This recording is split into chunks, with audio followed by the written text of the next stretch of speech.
Star Wars The Bad Batch, a TV show I don't particularly enjoy, but I watch because, as much as I talk about brain rot in these videos, Star Wars is a major brain rot, which at this point is a life sentence. I don't think The Bad Batch is particularly bad, no pun intended. It just doesn't really interest me. That said, I'm watching. And so I've seen the first few episodes of Season 3, and I want to talk a little bit about Project Necromancer. So Project Necromancer was first mentioned in the latest season of The Mandalorian, and it was mentioned again here, and the implication of Project Necromancer is it is the project that led to Palpatine somehow returning in The Rise of Skywalker, episode 9. So Project Necromancer seems to be establishing that Emperor Palpatine has been investigating Force sensitivity and cloning techniques, as seen what was being done with, or, you know, the intention of what's being tried to be done with Omega, or however the, you know, Kiwi way they say it, I've forgotten, in The Bad Batch, talking about her M counts and her midichlorians, her Force sensitivity, or her ability to have Force sensitivity.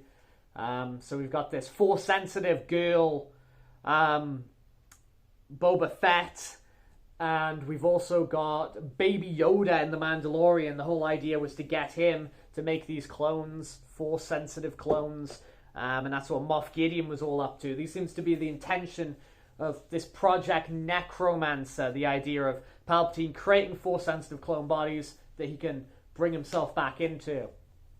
And it kind of seems the way this is going, because at the end of the third episode we see this, you know, cloning facility or whatever, and it looks exactly the same like the facility that Palpatine was in on Exegol in episode 9. It seems like we're pointing in a direction of the Palpatine clones, which one of them eventually birthed, well, didn't birth, but was involved as the male part in the birth of Rey. Rey Nobody, Rey Skywalker, Rey Palpatine, whatever the hell you want to call that character. And also also Snoke. I totally blanked there. This video is about Snoke.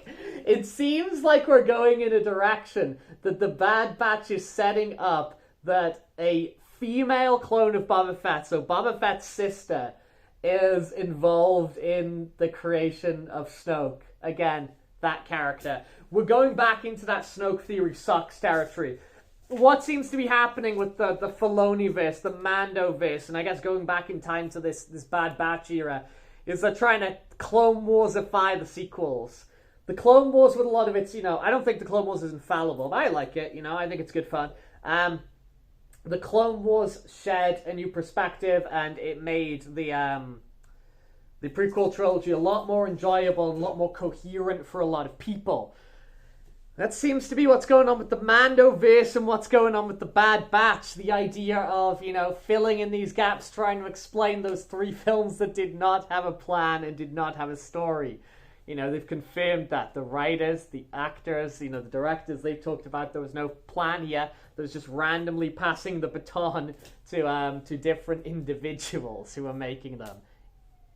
It's unfathomable. You take an investment of that size and you shit the bed to that level.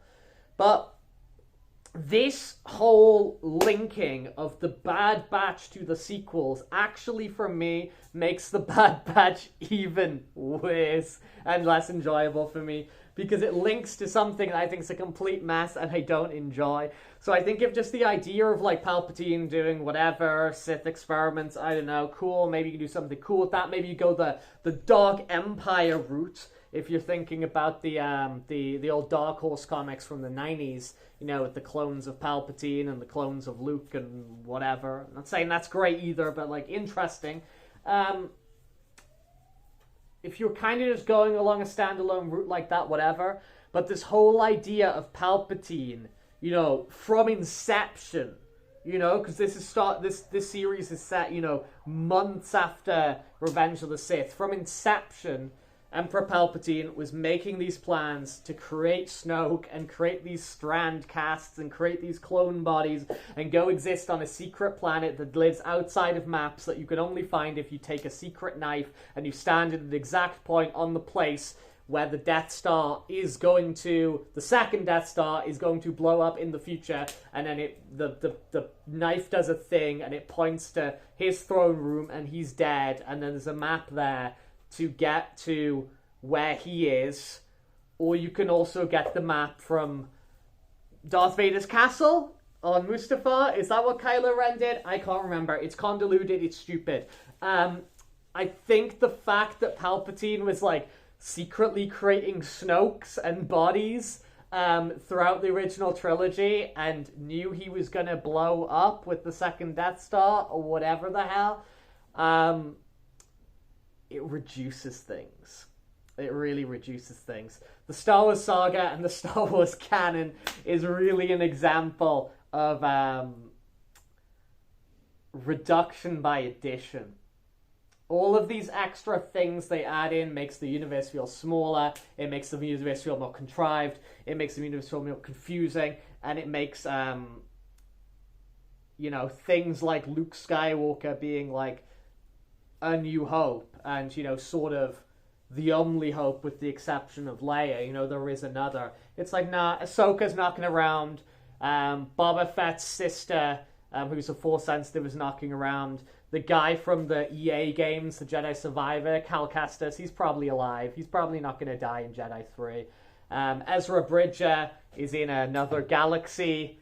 Ahsoka is or is not on time-traveling adventures. The apprentice of Darth Vader, who was able to, you know, almost best him in combat. I don't know. Star Wars is very strange. But I will keep watching it, and I will potentially keep talking about it. It seems it's back, though. The whole your Snoke theory sucks. It's back. Here's me theorizing about Snoke. Snoke is an amalgamation of Palpatine DNA, Jango Fett, Force-sensitive DNA, and maybe even the baby Yoda. Maybe even a little bit of that guy. I look forward to more Project Necromancer appearing in Ahsoka Season 2 and The Mandalorian and Grogu coming to a cinema near you.